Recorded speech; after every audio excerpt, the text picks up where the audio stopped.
বন্ধুরা, শাক আর চচ্চড়ি, ডাঁটা চচ্চড়ি দিয়ে খাওয়া হয়ে গেল। এখন আমি খাবো পমফ্রেট মাছ। ছোট ছোট কিন্তু খেতে ভালো। পমফ্রেট মাছ সর্ষে পোস্ত দিয়ে। তোমাদের কার কার পমফ্রেট মাছ খেতে ভালো লাগে বলো। আমার খুব একটা ভালো লাগে না, মোটামুটি,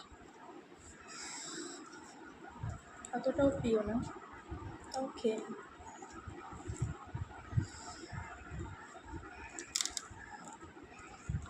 লঙ্কা, কাঁচা লঙ্কা ডলে নিই।